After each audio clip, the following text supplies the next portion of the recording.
దేవుని పరిశుద్ధ నామమునకు మహిమ కలుగునుగాక.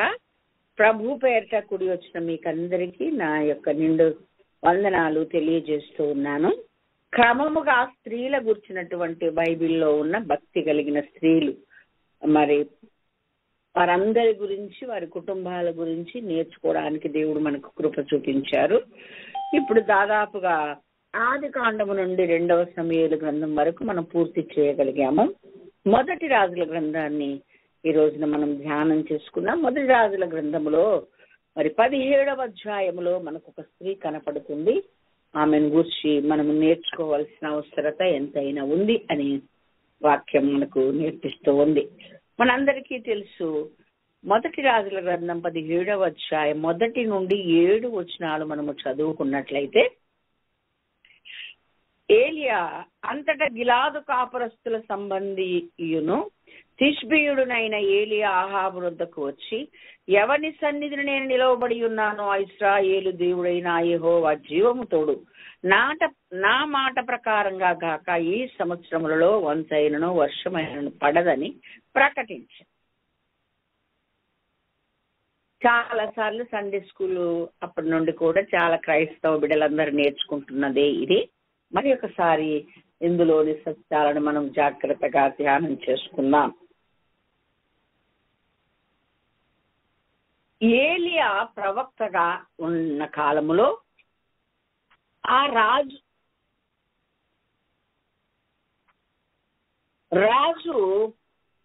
అహాబు రాజు భార్య అయిన మరి యెజెబెలు యొక్క మరి స్థితి, వాళ్ళు భయంకరంగా దైవ విరోధమైన దేవునికి కోపం తెప్పించే పనులు ఎన్నో చేస్తూ ప్రజలను మభ్య పెడుతూ ఆ వైపు ప్రజలను మళ్లిస్తూ దేవునికి విరోధమైన భయంకరమైన విగ్రహారాధన చేస్తూ ఉన్నారు. అది మనకు తెలుసు. అయితే ఆ సమయంలో దేవుడు మరి ప్రవక్తను పంపించాడు రాజు సన్నిధికి.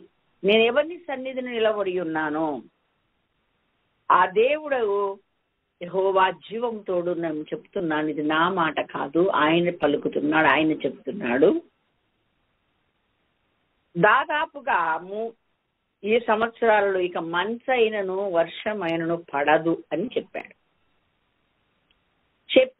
చెప్పిన వెంటనే ఏలియాతోనేమో, నీవు వెళ్ళి కేరీతు వాగు దగ్గరికి వెళ్ళి అక్కడ నీవు దాగి ఉండు, కొంతకాలమైన నీకు నేను అక్కడికి ఆహారం పంపిస్తాను అని చెప్పాడు. 7 వరకు మీరు తర్వాత మంచిగా చదువుకోండి. వెంటనే ఆ మాట ఆహాబు రాజు దగ్గర ప్రకటించాడు. తను దేవుడు చెప్పినట్లుగా ఆ రాజ్యములను కెరీతు వాగు దగ్గరికి వెళ్ళి అక్కడ తూర్పు వైపుకు పోయి యోర్దానుకు ఎదురుగానున్న కేరీతు వాగు దగ్గర దాగి ఉండు. ఆ నీరు తాగుతూ ఉండు వాగు నీరు నేను నీకు కాకోలములతో ఉదయ సాయంకాలమును మరి ఆజ్ఞాపించాను, అవి నీకు తీసుకొని వస్తాయి. రొట్టెను మాంసమును తీసుకొస్తాయి, ఉదయం తీసుకొస్తాయి, సాయంత్రం తీసుకొస్తాయి. అవి తిను, ఆ నీరు తాగుతూ నువ్వు అక్కడ ఉండు అని చెప్పాడు దేవుడు. ఎంతకాలం అనేది మాత్రం దేవుడు అక్కడ గ్యారంటీగా చెప్పలేదు. సరే, ఏలియా యొక్క విశ్వాసం, ఏలియా యొక్క దేవుని మీద చంచలమైన భక్తి దేవుని వైపు దేవుడు చెప్పినట్లుగా అడుగులు వేయడానికి అతనికి ఉపయోగపడిందండి. దేవునికి మహిమ కలుగును గాక.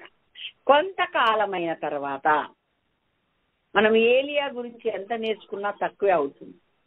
ఓకే, ఏంటండి, కాకితోటి రొట్టె మాంసం పంపిస్తానంటే మాట్లాడకుండా వెళ్ళాడు. ఆ కాకి ఎలాంటిదో, కాకి బుద్ధి ఎలాంటిదో మనకు తెలుసు. సరే, కాకి బుద్ధి మంచిది కాదు, ఉన్నాయే ఎత్తుకపోయే బుద్ధి. కానీ ఇక్కడ ఆ కాకిని దేవుడు ఏలియా కొరకు రొట్టె మాంసం తీసుకొని వచ్చేలాగా తన బుద్ధిని మార్చాడనుకోండి కదా. కానీ బుద్ధి మార్చినంత మాత్రాన అది మరి దాన్ని నోరు కడుక్కుందా, ముక్కు కడుక్కుందా, మూతి కడుక్కుందా, అది ఏమి చేస్తుందో, ఏం ముట్టుకుందో అంతకుముతో అని అసహ్యపడడం కానీ, అట్లా ఆ భావం పెట్టుకోవడం కానీ అలాంటిదేది మాట్లాడకుండా దేవుడు చెప్పిన మాటకు తల ఒగ్గి ఓకే చెప్పి మంచి మనసున్న మంచి గొప్ప ప్రవక్త ఏలియా. దేవునికి స్తోత్రం, హల్లెలూయా. ఎందుకంటే దేవుడు చేయనదంతా మంచిది. ఆ సత్యం నీకు తెలిస్తే ఏదైనా ధర్మ విరుద్ధమైన అది అంటే మన మాటల్లో అది అసాధ్యం కదా, దాని ధర్మం అది కాదు కదా, ఎత్తుకపోయేది దాని ధర్మం కదా, ఇప్పుడు విరుద్ధమైంది చేస్తుంది, అయినా చేస్తుంది.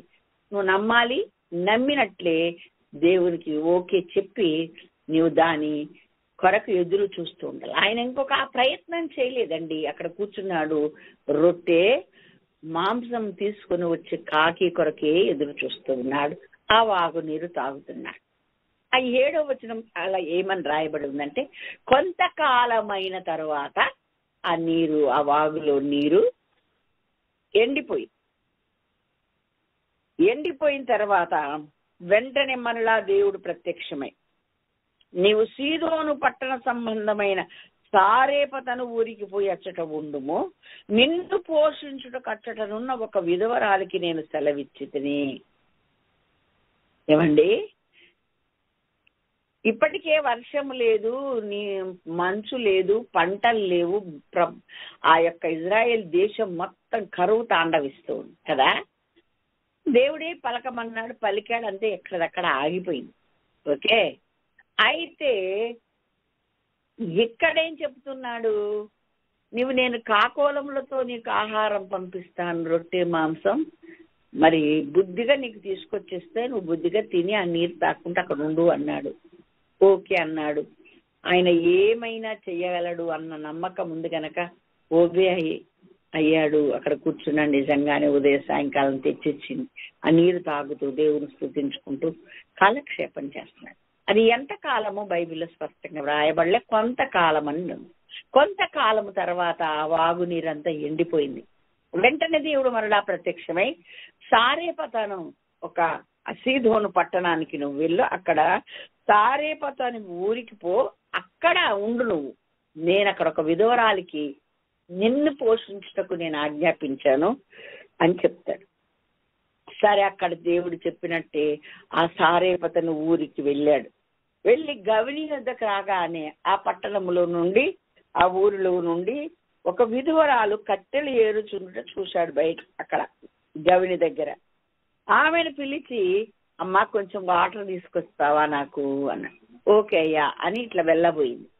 చూస్తుంటే పెద్ద మనిషిలాగా, ప్రవక్తలాగా, ప్రత్యేకమైన వాడుగా, ఒక దైవజనుడుగా ఆమె కంటిగా ఆనాడు. అందుకనే మనం చూడగానే దేవుని బిడ్డలు అనిపించుకునేలా మనం ఉండాలి. ఓకే, మన మాట, మన తీరు, మన ప్రవర్తన, మన చూపు, మన యొక్క వస్త్రధారణ ఎప్పుడు కూడా వీళ్ళెవరు ప్రత్యేకించబడిన వారు అని గుర్తుపట్టేలాగా ఉండడం చాలా అవసరం. చాలా మంది, నేను ఇప్పుడు ప్రస్తావన వచ్చింది కాబట్టి చెప్తున్నా, వైట్ డ్రెస్ వేసుకున్న వాళ్ళను తక్కువ చూపు చూస్తారు. ఏంటి, భర్త లేనిలాగా అలా వేసుకుంటావేంటి అని హేళన చేస్తారు. పిచ్చి మొఖాలు.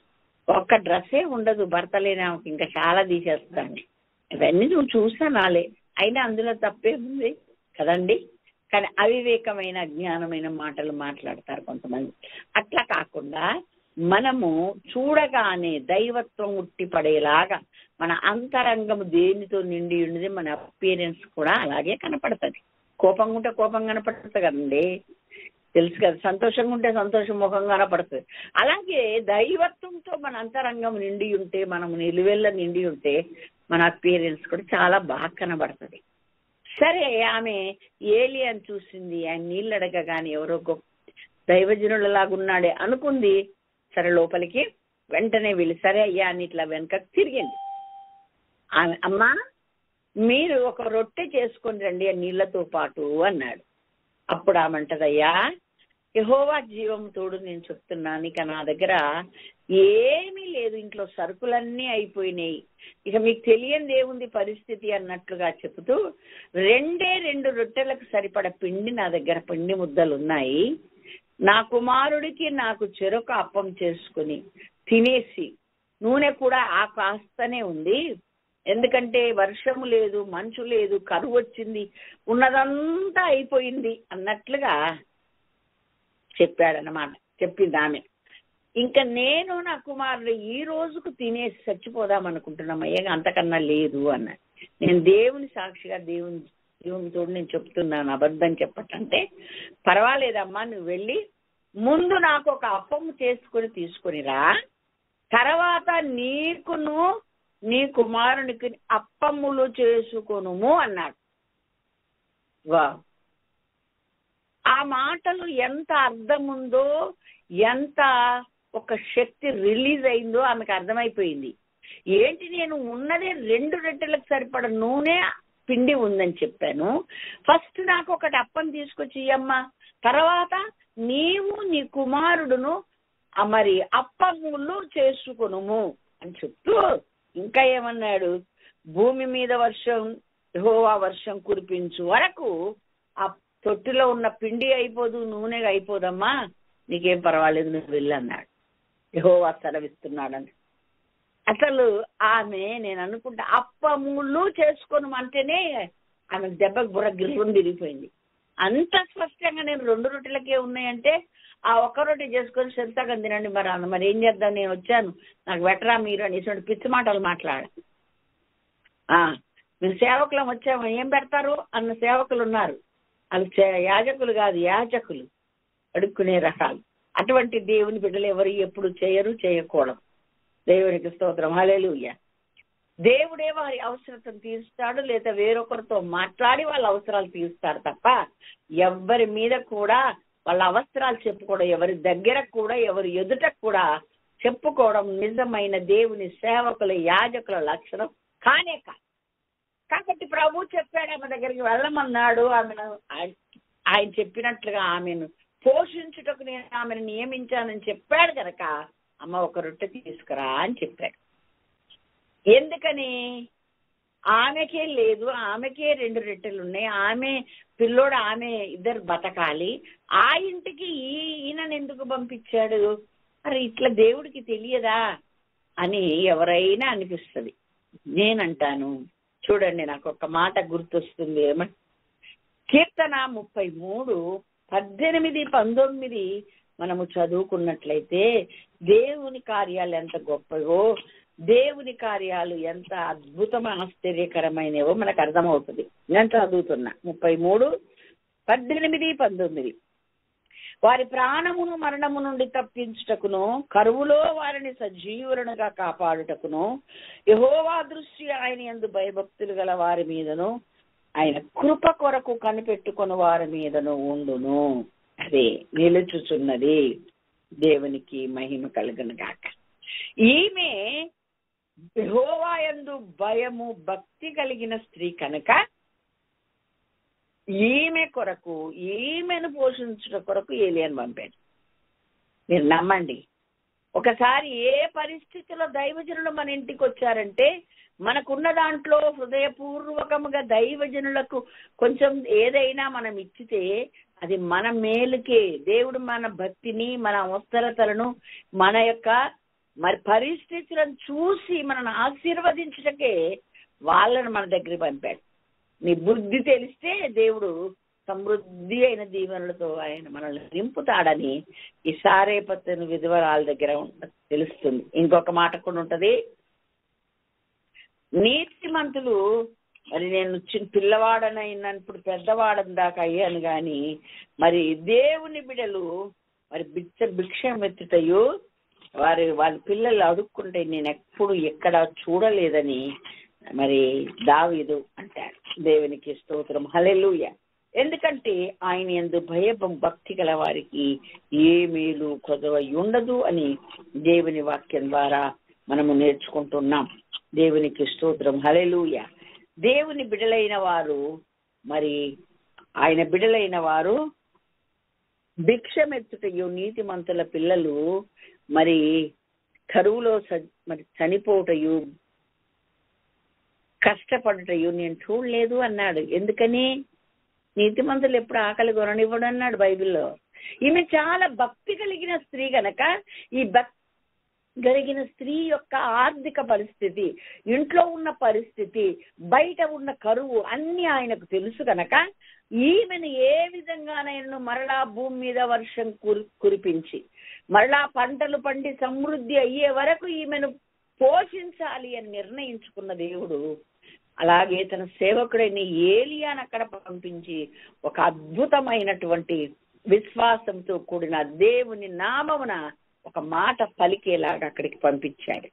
ఏలియా దేవుడు చెప్పినట్లు నడుచుకునే గొప్ప ప్రవక్త కాబట్టి అక్కడ అన్నాడు, భూమి మీద యెహోవా వర్షం కురిపించే వరకు ఆ తొట్టిలో ఉన్న పిండి తక్కువ కాదు, బుడ్డిలో ఉన్న నూనె అయిపోదని చెప్పాడు. ఎప్పుడైతే అది ఇశ్రాయేలు దేవుడైన యెహోవా సెలవిచ్చి ఉన్నాడని అంతటా ఆమె వెళ్ళి ఏలియా చెప్పిన మాట చొప్పున చేయగా అతడును ఆమెయు ఆమె ఇంటి వారును అనేక దినములు భోజనము చేయుచు వచ్చింది. యెహోవా ఏలియా ద్వారా సెలవిచ్చిన ప్రకారం తొట్టిలో ఉన్న పిండి తక్కువ కాలేదు, బుడ్డిలో ఉన్న నూనె అయిపోలేదు. దేవునికి స్తోత్రం. ఎంత అద్భుతం అండి. దేవునికి మహిమ కలుగునుగా. కాబట్టి మనము కూడా దేవుని యందు భయము భక్తి కలిగినటువంటి జనాంగం అయితే తప్పకుండా దేవుడు అద్భుతంగా మనలను కూడా పోషిస్తాడు అనేది ఎట్లా పోషిస్తాడు? మనకు టెస్ట్ పెడతాడు, టెస్ట్ లో పాస్ అయితే పోషిస్తాడు. అది దేవుని యొక్క ప్రణాళిక. దేవునికి స్తోత్రం. హల్లెలూయా, హల్లెలూయా. కాబట్టి ఈమె పాస్ అయిపోయింది. యెహోవా యందు భయభక్తులు కలిగిన స్త్రీయే ఈమెను పోషించడానికి దేవుడు ప్రవక్తను అక్కడికి పంపించాలి. ఈమె కుమారుడు 3.5 సంవత్సరాలు భూమి మీద వర్షం కురిసే వరకు వీరు పోషించబడాలి అన్నది. ఎందుకంటే నీతిమంతులు విడవబడడం కానీ వారి సంతానం భిక్షమిత్తడం కానీ నేను చూడలేదని చెప్పాడు. అలాంటి జరగబోదు. కాబట్టి ఏదో ఒక వనరును సమకూర్చి ఏలియా అయిన ప్రవక్తను అక్కడికి పంపించి ప్రవక్త బ్రతకాలి, ప్రవక్తను చేర్చుకున్న బిడ్డ కూడా బతకాలి. ఆ పరీక్షలో ఆమె నెగ్గాలి. భక్తి ఉంటే సరిపోదండి, క్రియలు ఉండాలి. చాలా మంది భక్తి ఉంటుంది, క్రియలు ఉండవు.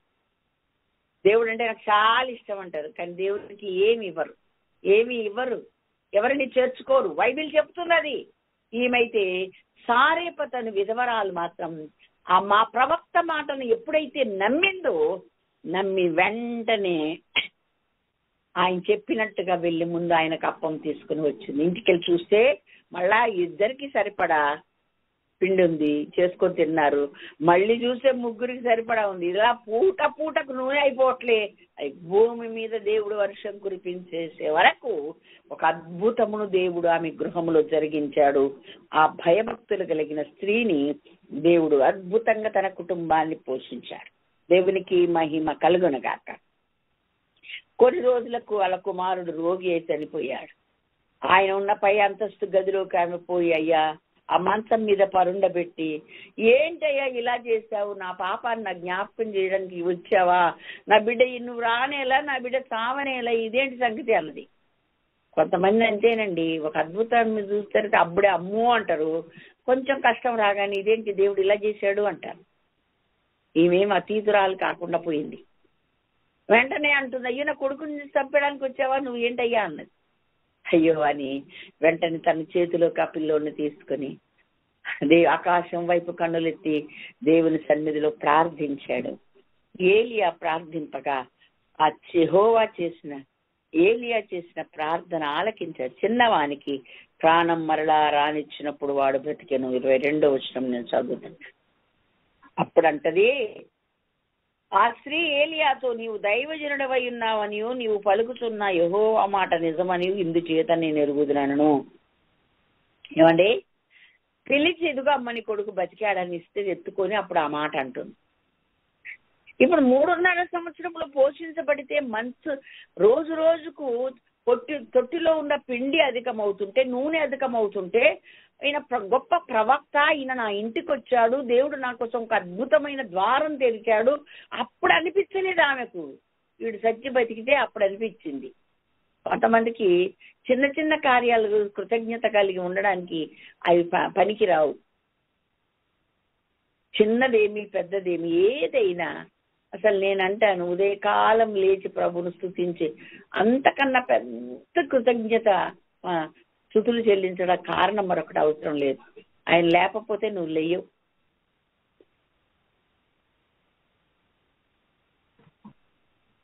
ఆయన లేపకుంటే మనం లేయం. ఆయన కృప వల్లే మనం లేచాం. ఆ ఊపిరిని తిరిగి మరలా మనకు దయచేసాడు, ఆరోగ్యం ఇచ్చాడు.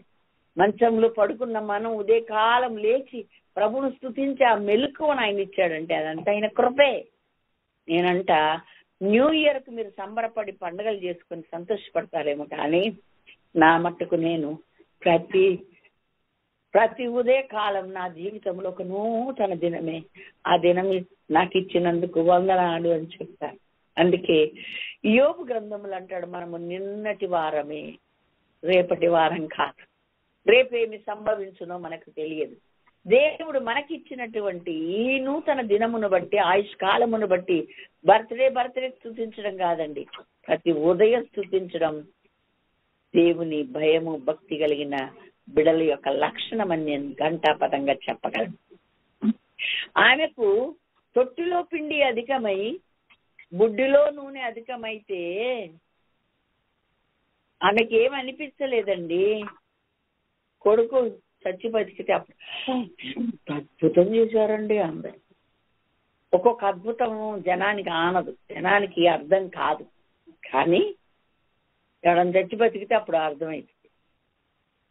ప్రతి విషయమందు మీరు కృతజ్ఞత చెల్లించండి అంటే, చిన్నదైనా పెద్దదైనా దేవునికి కృతజ్ఞతాస్తుతులు చెల్లిస్తూ ఉండడం చాలా చాలా మంచిది అని అర్థం. ఎప్పుడైతే ఈ ఏలియాను ఈమె చేర్చుకోగలిగిందో, ఆ మాటతో దేవుడు అద్భుతం చేస్తున్నాడని గ్రహించి, దేవుడు ఇతను నన్ను పోషించుటకు, నా కుమారుని పోషించుటకు ఈయనను నేను చేర్చుకోవడం, ఇలాగ అద్భుతం జరగడం చాలా గొప్ప సంగతి అని గ్రహించింది. కానీ అది పెద్ద కార్యం అనుకోలే. ఇంకా కుమారుడు చచ్చి బ్రతికితే గాని అప్పుడు అంటుడు, నీవు దైవజనుడవై ఉన్నావనియు, నీవు పలుకుచున్న యెహోవా వాట నిజమనియు ఇందుచేత నేను ఎరుగుదునను. ఎందుచేత? కొడుకు చచ్చి బతికితే. సరే, ఏది ఏమైనప్పటికీ దేవుని మహాకృప చేత ఆమె దైవజనుని చేర్చుకున్నటకు ఇష్టపడే మనసు ఆమెకు ఉంది. అది అప్పుడు అంత అద్భుతమని అనిపించకపోయినా తర్వాత అయినా ఆమెకు అది గొప్ప ఆశీర్వాదంగా, గొప్ప అద్భుతంగా మారడం మనం చూస్తూ ఉన్నాం. అందుకే ఈమెను కూర్చున్నటువంటి ఈ యొక్క మళ్ళా కొత్త నిబంధనలో దేవుడు ప్రస్తావించాడు. అంతమంది ఆ సారేపత్ అనే ఒక పట్టణములో, ఆ సీదోను పట్టణములో అంతమంది విధవరాండ్రులను దేవుడు ఈమె దగ్గరికే ఎందుకు పంపించాడు ఏలియాను, మీరు అర్థం చేసుకోవాలి అని చెప్పాడు. అంటే దేవుని ఎంపికలో, దేవుని ఎన్నికలో కొంతమంది ఉంటారు. వాళ్ళల్లో నువ్వు నేనుంటే మనము ధన్యులమై ఉంటామని దేవుని వాక్యం మనకు నేర్పిస్తుంది. నేను చదువుతున్న 4:25, ఏలియా దినముల యందు 3 ఏళ్ల 6 నెలలు ఆకాశం మూయబడి దేశమంతటను గొప్ప కరువు సంభవించినప్పుడు, లూకాసు వార్త 4:25 నేను చదువుతున్నా. మూయబడి దేశమంతట గొప్ప కరువు సంభవించినప్పుడు ఇశ్రాయేలీయులు అనేక మంది విధవరాండ్రుండినను ఏలియా సీదోనులోని సారేపతను ఊరిలో ఉన్న ఒక విధవరాలి యొద్దకే గాని మరి ఎవరి యొద్దకు పంపబడలేదు. హల్లెలూయా. ఎందుకని? ఆమెను పోషించుటకు, ఆమె భక్తి, యెహోవా యందు భయభక్తులు గల వారి, కరువులో వారిని సజీవులుగా ఉంచుటకు, మరణము నుండి వారి ప్రాణమును తప్పించుటకు యెహోవా యందు భయభక్తులు గల వారి మీద ఆయన దృష్టి ఉంటుంది అని మనం 33వ కీర్తన 18-19 వచనాల్లో చదువుకున్నాం. అలాగా అంతమంది, ఎంతో మంది విధవరాండ్రున్నను తన ఎంపికలో, తన దృష్టికి యోగ్యురాలుగా, భక్తి గలదిగా, ఆయన కృప పొందుటకు అర్హురాలుగా ఈమె ఉంది గనక ఈమె ఇంటికి ఆయనను పంపించాడు. ఆమెను, ఆమె కుమారుని 3.5 సంవత్సరములు పోషించాడని దేవుని వాక్యం ద్వారా మనము తెలుసుకుంటున్నాం. అందుకే ప్రభు చెప్పాడు, మత్తయి సువార్త 10వ అధ్యాయం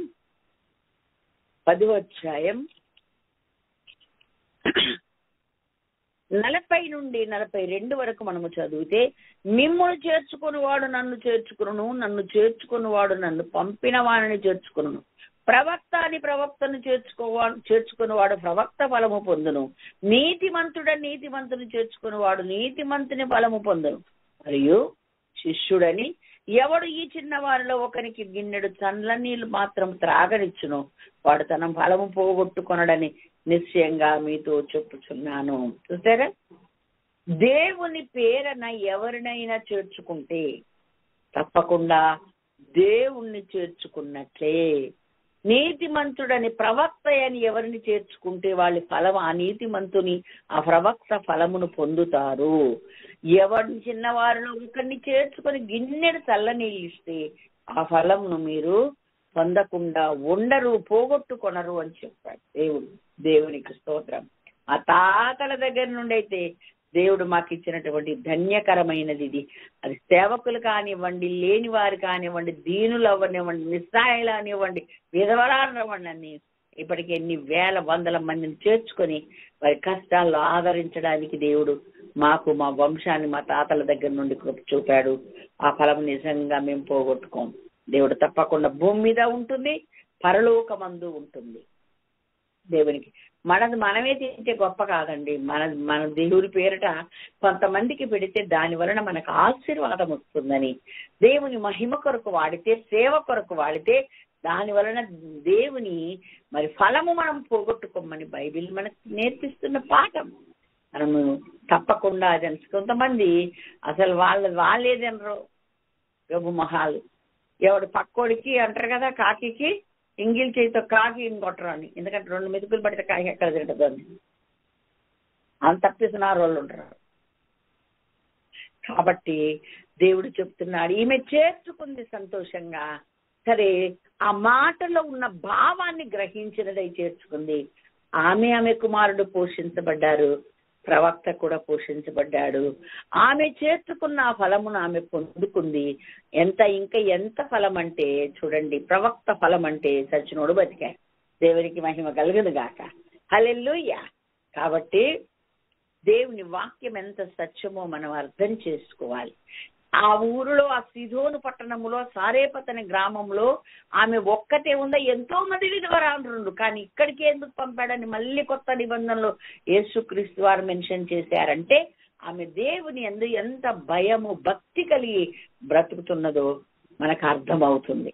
కాబట్టి యెహోవా కనుదృష్టి మన మీద ఉండులాగున, సమయ సందర్భాలను బట్టి ఆయన దృష్టి మన మీద ఉండి మనకు అద్భుతమైన సహాయం అందులాగున మనం ఎప్పుడు నీతిమంతులముగా భయము భక్తి కలిగిన వారంగా ఆయన దృష్టి మన మీద ఉండులాగున బ్రతకడం ఎంతైనా ఆవశ్యకమని సారేపత్ అనే విధవరాలు చరిత్ర ద్వారా మనకు అర్థమవుతుంది. చూడండి, మత్తయి సువార్తలోనే 25వ అధ్యాయములో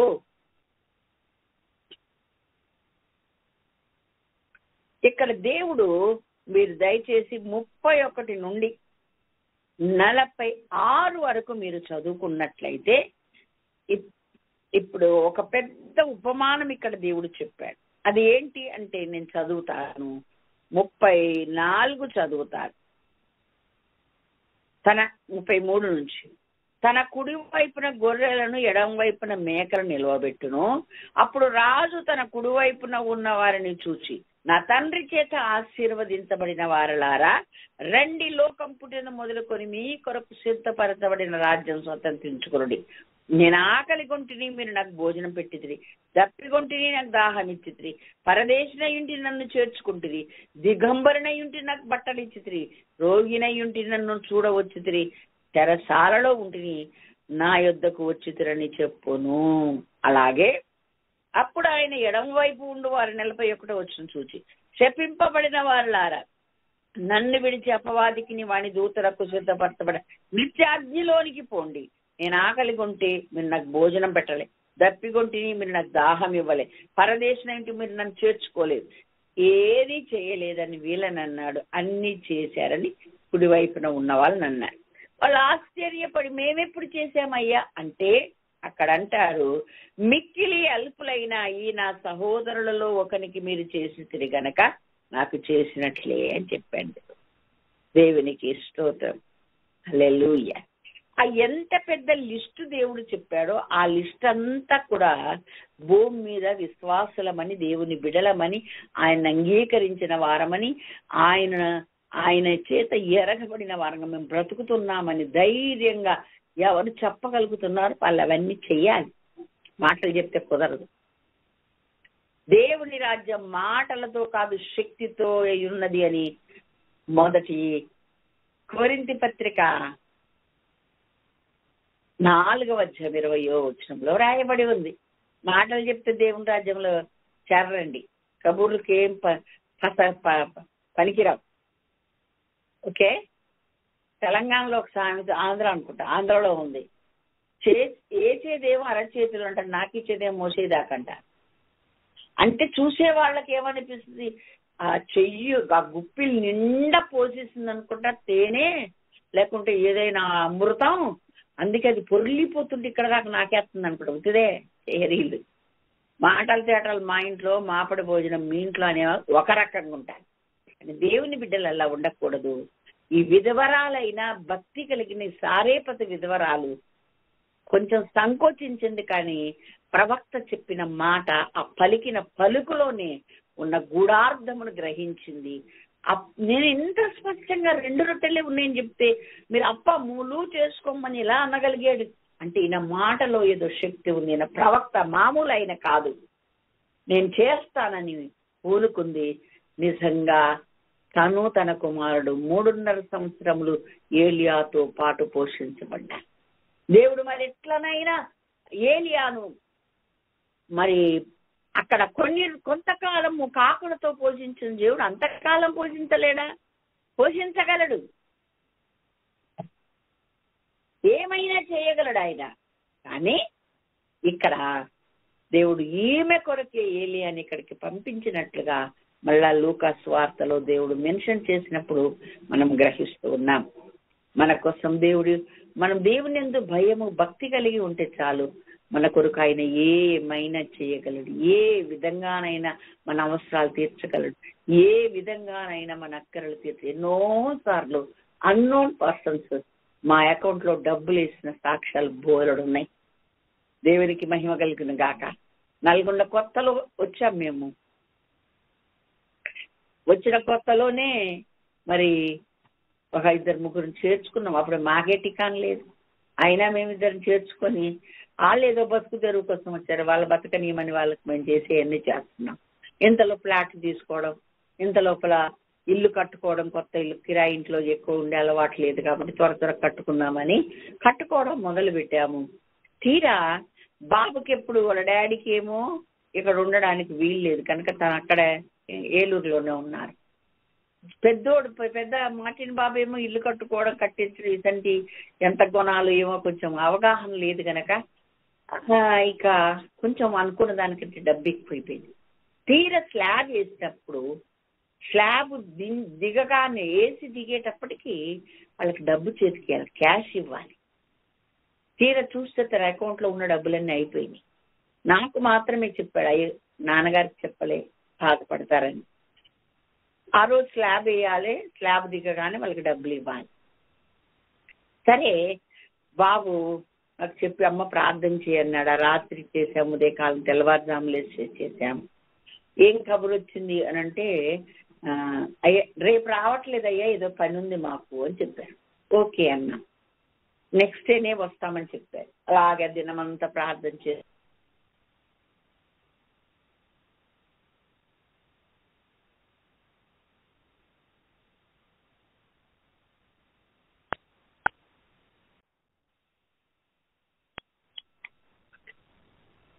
దేవుని పరిశుద్ధ నామమునకు మహిమ కలుగును గాక. హల్లెలూయా. ఇంతవరకు దేవుడు మనతో మాట్లాడిన సత్యాలను మరొకసారి మననం చేసుకుందాం. ఎప్పుడైతే ఆ యొక్క ప్రవక్తను తను చేర్చుకుందో సారేపతి విధవరాలు 3.5 సంవత్సరాలు అద్భుతంగా పోషించబడమే కాకుండా, కరువు నుండి తప్పించబడమే కాకుండా, మరణములో నుండి కూడా తన కుమారుని బ్రతికించే అవకాశం దొరికిందని దేవుని వాక్యం ద్వారా మనం తెలుసుకున్నాం. యెహోవా యందు భయము భక్తి కలిగినటువంటి వారిని దేవుడు ఈ విధంగా అద్భుతంగా సమస్యల్లో, శ్రమల్లో, కరువుల్లో, మరణము నుండి కూడా తప్పించగలిగిన సమర్థుడు, చేయగలడు అని వాక్యంలో మనం నేర్చుకుంటూ, అంతమంది అక్కడ ఉన్నను ఆమె ఇంటికే దేవుడు ఎందుకు పంపించాడు మీరు అర్థం చేసుకోండి అని మరలా దేవుడు కొత్త నిబంధన కాలంలో ఉన్న పరిసయ్యులతో, శాస్త్రులతో, తన శిష్యులైన వారితో చెప్తున్నాడు. కాబట్టి ఎంత మందిలో ఉన్న ఆయన దృష్టి మన మీద ఉండేలాగా మనం భక్తి చేయడం నేర్చుకోవాలి. ఆయన ఎంపికలో మనం ఉండాలి, ఆయన ఎన్నికలో మనం ఉండాలి. రెండవ దినవృత్తాంతములు 16వ అధ్యాయం 9వ వచనములో ఏముంటదంటే, తన యందు భయభక్తులు గల తన వారిని దేవుడు, వారి దృష్టి ఆయన లోకమంతా కూడా ఆయన కన్ను సంచారం చేస్తుందంట, వారిని బలపరచుటకు, వారిని మరి దీవించుట. కాబట్టి మా ఆయన దృష్టి మన మీద ఉండేలాగా భక్తి చెయ్యాలని ఈ సారేపతను స్త్రీ విధవరాలు యొక్క ఉదంతం మనకు తెలియజేస్తుంది. అంత మాత్రమే కాదు, దేవుని వాక్యం ఏం చెప్తుంది, మీరు ఎవరినైనా చేర్చుకుంటే అది దేవుణ్ణి చేర్చుకున్నట్టే. ప్రవక్తను చేర్చుకుంటే ప్రవక్త ఫలం పొందుతారు, నీతిమంతుని చేర్చుకుంటే నీతిమంతుని ఫలం పొందుతారు. ఒక చిన్నవాణ్ణి నా పేరట చేర్చుకుంటే ఆ ఫలం మీకు ఎప్పటికీ పోదు అని చెప్పాడు దేవుడు. అందుకే మనం ఎప్పుడు కూడా మన మటుకు మనమే కాకుండా ఎంతో మందిని మనము ఆయన పేరట వచ్చిన వారిని, దీనులను, క్రైస్తవులైన వారిని, నిరాశ్రాయులను, నిస్సహాయులను మనం చేర్చుకోవడం మన ఆనవాయితని మరి దేవుని వాక్యం ద్వారా నేను తెలియజేస్తున్నా. అది మా కుటుంబాలలో అయితే తరచుగా జరుగుతుంది. ఎంతో మందికి జీవనం ఇచ్చిన వాళ్ళంగా, ఎంతో మందికి బ్రతుకులు చూపిన వాళ్ళంగా తాతల దగ్గర నుండి దేవుడు మమ్మల్ని ఆ స్థితిలో ఉంచాడు. దేవునికి మహిమ కలుగును కాక. ఆయన మహిమ కొరకే నేను ఈ విషయాలు మీకు చెప్తున్నా. అలాగే మత్తయి సువార్త 25వ అధ్యాయం 31 నుండి 46 వరకు మనం మొత్తం ఆ ఉదంతమంతా ఉపమానం చదువుకుంటే తీర్పు దినమందు ఎట్లా ఉంటుందో దేవుడు చెప్పాడు. తీర్పులో నిలిచే విషయాలు ఏంటియో కూడా చాలా మందికి తెలియదు, పట్టించుకోరు అసలు. అయితే అక్కడ ఏముందంటే, దేవుడు సింహాసనం మీద కూర్చుంటాడు, మహిమ కలిగి సింహాసనంలో కూర్చొని కుడివైపున గొర్రెలను, ఎడమ వైపున మేకలను పెడతాడు. అయితే కుడివైపున ఉన్న వారినేమో, నా తండ్రి చేత ఆశీర్వదించబడిన వారలారా, లోకం పుట్టిన మొదలుకొని మీ కొరకు సిద్ధపరిచిన ఆ నిత్య జీవంలోకి, నిత్య రాజ్యంలోకి ప్రవేశించండి. ఎందుకంటే నేను ఆకలిగా ఉంటే అన్నం పెట్టారు, దాహంగా ఉంటే దాహం ఇచ్చారు, వస్త్రం లేకపోతే వస్త్రం ఇచ్చారు, రోగినై ఉంటే పరమాత్మ, ఇవన్నీ వరుస లిస్టు చెప్పాడు ప్రభు. మీరు తర్వాత చదువుకోండి. అయ్యా మేమెప్పుడు చేశామయ్యా అన్నారు. చిన్నవారిలో సహోదరులలో ఒకనికి చేశారు. సహోదరులు అంటే ఎవరో తెలుసండి? దేవుని చిత్తమును చేయువాడే నా సహోదరుడు సహోదరి అన్నాడు వాక్యంలో. రక్త సంబంధులు కాదు, దైవ చిత్తము నెరవేర్చేవాడు. ఏ కులమని, ఏ మతం అవని, ఏ దేశమని ఎవడైనా కానీ వాళ్ళకు అవసరం అయితే మనం సహాయం చేయాలి. వాళ్ళనే సహోదరులు అన్నారు. ఇదిగో వాకిట నీ తల్లియు తండ్రియు నీ సహోదరులు ఇచ్చి ఉన్నారు, మీకోసం ఎదురు చూస్తున్నారని యేసు ప్రభు వారితో చెప్తే, ఎవరు నా సహోదరులు అని శిష్యుల వైపు చూసి, నా చిత్తము నెరవేర్చే వీరే, నా వాక్యాన్ని అనుసరించే వీళ్ళే నా సహోదరులు అని చెప్పాడు దేవుడు. కాబట్టి ఇక్కడ ఏమంటుండు, మిక్కిలి అల్పులైన ఈ నా సహోదరులలో ఒకరికి మీరు చేశారు కనుక నాకు చేసినట్లే అన్నాడు దేవుడు. దేవుడికి స్తోత్రం. అలాగే ఎడమ వైపు ఉన్న వాళ్ళకి ఏముంది, నిత్య అగ్నిలోనికి వెళ్ళండి. మీరు ఎందుకంటే నేను ఆకలి ఉంటే అన్నం పెట్టలేదు, దాహంగా ఉంటే నీళ్ళు ఇవ్వలేదు, వస్త్రహీనుడనైతే వస్త్రం ఏమీ చేయలేదు, నన్ను చేర్చుకోలేదు, అసలు పరదేశినై ఉంటే నన్ను చేర్చుకోలేదు అని, రోగినై ఉంటే చెరసాలు ఉంటే నన్ను చూడరాలేదు, నన్ను పరామర్శించలేదు అంటే, అయ్యో మేము ఎప్పుడండి మీరు చేయలేదు, మీరొత్తే చేయమా అంటే వాళ్ళు అన్నారు, కాదు ఈ నా సహోదరులలో మీరు మిక్కిలి అల్పులైన ఈ నా సహోదరులు ఒకనికైనను మీరు ఇలాగూ చేయలేదు గనక నాకు చేయలేదని నిశ్చయంగా మీతో చెప్తున్నానన్నాడు. నీతిమంతులేమో నిత్య జీవానికి, ఏమీ చేయని వీళ్ళేమో నిత్య నరకానికి పోతారని ప్రభు చెప్పాడు. కాబట్టి మనకు సహాయం మనం చేసే మనసు అంటూ ఉంటే, ఒకరికి చెయ్యి తాపి ఇచ్చే మనసు గనక మనకుంటే, దేవుడు వేరొకరి ద్వారా మనకు సహాయం పంపిస్తాడు. నేను అదే చెప్తున్నాను. స్లాబ్ అప్పుడు ఎంతో డబ్బులు లేవు, అయిపోయినాయి. బాబు బాధపడుతున్నాడు, చెప్పాడు, ప్రార్థన చేస్తున్నాం. అద్భుతంగా వాళ్ళు ఆ రోజు స్లాబ్ వేయాల్సిన రాకుండా పోయారు. దేవా మాకు ఇంకా అవకాశం ఇచ్చామని ఇంకా ప్రార్థన చేస్తున్నాం. నెక్స్ట్ డే వాళ్ళు వచ్చారు, ఈ రోజు వస్తామని చెప్పారు. ఉదయకాలమే వాళ్ళు బయలుదేరి వచ్చారు.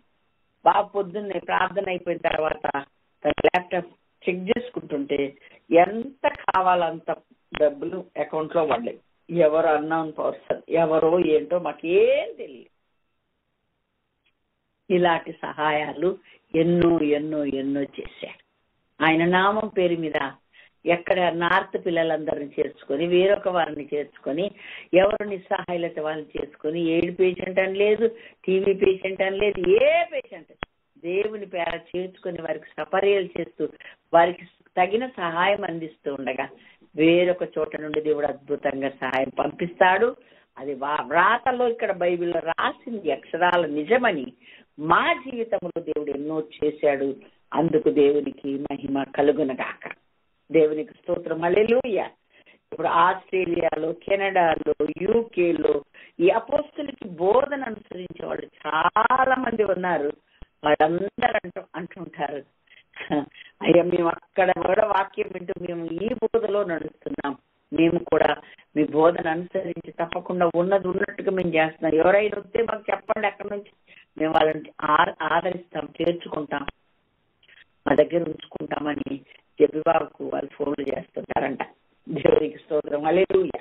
కాబట్టి దేవుని సన్నిధిలో సారేపతన విధవరాలు ఎంత హైలైట్ అయింది, ఎందుకంటే ప్రవక్త చేర్చుకుంది, దేవునికి లోపడి తను పోషించబడింది, తన కుమారుడు తను కరువు నుండి తప్పించబడ్డారు, మరణము నుండి తప్పించబడ్డారు. అలాగే ప్రవక్త 3.5 సంవత్సరాలు వారి దగ్గర ఉండి పోషించబడ్డాడు. ఇది ప్రవక్తను అక్కడికి ఎందుకు పంపాడు అనంటే కేవలం ఈమెను బ్రతికించడానికి పంపాడని. ఈమె కనుక ఒకవేళ నిరాకరించి ఉంటే, బుద్ధి సరిగ్గా లేకుంటే అది ఆమెకు అది జరిగేది కాదు. మనం భయము భక్తి కలిగి ఉంటే దేవుడు ఏ టైంలో ఎప్పుడు ఏ విధంగా మనం దర్శిస్తాడో తెలియదు. ఆ దర్శించిన కాలం మనం ఎరిగి ఉంటే గనక తప్పకుండా మనం ధన్యులమవుతామని దేవుని వాక్యం ద్వారా మనం తెలుసుకుంటున్నాం. 2వ తిమోతి పత్రిక మరి 1వ అధ్యాయం 16 నుండి 18 వరకు చదివితే అక్కడ కొన్ని వచనాలు వ్రాయబడి ఉన్నాయి. నేను అది చదివి మీకు వినిపిస్తాను. ప్రభు ఒనేసిఫోరు ఇంటి వారి యందు కనికరము చూపును గాక. అతడు రోమాకు వచ్చినప్పుడు నా సంఖ్యలను గురించి సిగ్గుపడక శ్రద్ధగా నన్ను వెదకి కనుగొని అనేక పర్యాయములు ఆదరించెను. మరియు అతడు ఎఫెసులో ఎంతగా ఉపచారం చేసెను అది నీవు బాగుగా ఎరుగుదువు. ఆ దినమందు అతడు ప్రభు వలన కనికరం పొందినట్లు ప్రభు అనుగ్రహించును గాక. ఏ దినమందు? తీర్పు దినమందు. అది లెక్కలోకి వస్తుంది. ఆయన విమర్శ చేసినప్పుడు ఈయన నిర్దోషిగా నీతిమంతుడిగా గుర్తింపు పొందుతాడు. అప్పుడు తప్పకుండా దేవుని కనికరం అతని మీదకి వస్తాడు. అపొస్తలుడైన పౌలు గారు చెరసాలలో ఉన్నప్పుడు సంఖ్యలలో ఉంటే సిగ్గుపడకుండా వెళ్ళి అనేక పర్యాయములు దర్శించి కావలసిన సహాయం చేశాడని చెప్తూ ఉన్నాడు. అదే సర్వలోక ప్రపంచంలో ఉన్న క్రైస్తవులందరికీ కూడా దేవుడు చెప్తున్నాడు. ఏమని అనంటే గలతీయులకు రాసిన పత్రిక 6వ అధ్యాయం మరి 10వ వచనంలో చెప్తూ ఉన్నాడు. ఏమని? 9-10 మనము మేలు చేయట యందు విసుకకయుందము, మనం అలయక మేలు చేసితిమేని తగిన కాలమందు పంట కోతుము అన్నాడు. కాబట్టి మనకు సమయం దొరికిన కొలది అందరి ఎడలను విశేషముగా విశ్వాస గృహమునకు చేరిన వారిని ఎడలను మేలు చేయుదము అని చెప్పాడు. దేవునికి స్తోత్రం, హల్లెలూయా. 1 నుండి 3 వరకు కూడా చదివితే, సహోదరులారా, ఒకడు ఏ తప్పిదములోనైనా చిక్కుకుని ఆత్మ సంబంధులైన మీలో ప్రతివాడు తానును శోధింపబడుదునేమో అని తన విషయమే చూసుకొనొచ్చు. సాత్వికమైన మనసు అట్టి వాటిని మంచి దారికి తీసుకుని రావాలను. ఒకరి భారములను ఒకడు భరించేలాగు క్రీస్తు నియమం పూర్తిగా నెరవేర్చు. అంటే ఆధ్యాత్మికమైన సహాయమును అందించాలి, శరీర సంబంధమైన సహాయాన్ని కూడా అందించాలి. ఆర్థికము ఆత్మీయము ఏది అవసరం పడితే అది వాళ్ళకి సహాయం చేయాలి అని ఇక్కడ స్పష్టంగా దేవుడు గలతీ పత్రికలో రాశాడు కదండి. 6వ అధ్యాయంలో వాక్యోపదేశం పొందువాడు ఉపదేశించువానికి మంచి పదార్థములంటూ భాగం ఇవ్వలను. మోసపోకుడి, దేవుడు వెక్కిరింపబడు, మనుషుడు ఏమి విత్తునో ఆ పంటనే కోయును అని చెప్పాడు. అంటే ఎవరెవరు? ఇప్పుడు ఆమె ఏం విత్తిందో ఆ పంట కోసింది. దేవుని మాటకెంత విలువిచ్చిందో అంత ఫలాన్ని పొందుకుంది. కాబట్టి మనమందరము కూడా సారేఫత్ అనే విధవరాలు ఏ విధంగా ప్రభు యొక్క సన్నిధిలో భయభక్తులు బ్రతకడమే కాకుండా అవకాశం వచ్చినప్పుడు దాన్ని సద్వినియోగం చేసుకుని ఒక దైవజనుని చేర్చుకొని దైవజనునికి ఏ విధంగా మరి దేవుని మాట చొప్పున ఆమె చేసి పెట్టిందో మనం గ్రహించగలుగుతాం. దేవునికి స్తోత్రం.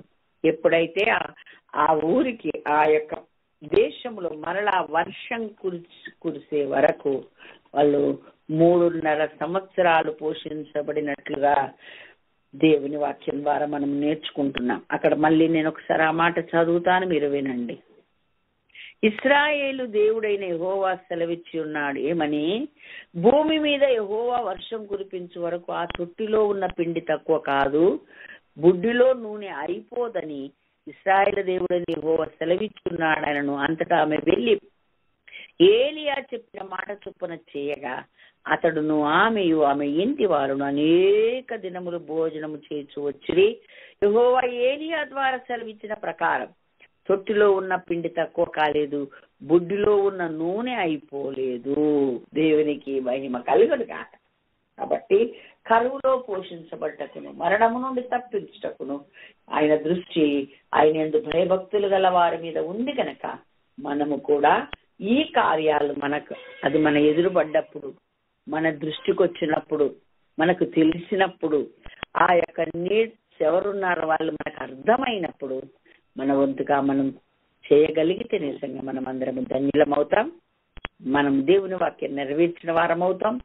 తీర్పులో దేవుడు తీర్పు దినమందు నాకు చేశాడు అని వాళ్ళని ఇప్పుడు అక్కడ ఉపమానంలో ఎలా చెప్పాడు మనతో కూడా అలాగే చెప్తాడు.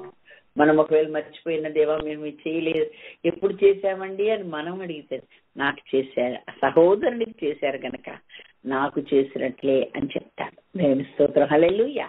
కాబట్టి ఇప్పుడు ఆర్ఫన్ హోమ్స్ పెడుతుంటే చూసారా, బోలెడంతమంది వాళ్ళు చేస్తారు. భక్తి అంటే ఏంటి అని చెప్పాడు. యాకోబు పత్రిక 1వ అధ్యాయం 27వ వచనంలో తండ్రి అయిన దేవుని ఎదుట నిజమైన భక్తి ఏది అనంటే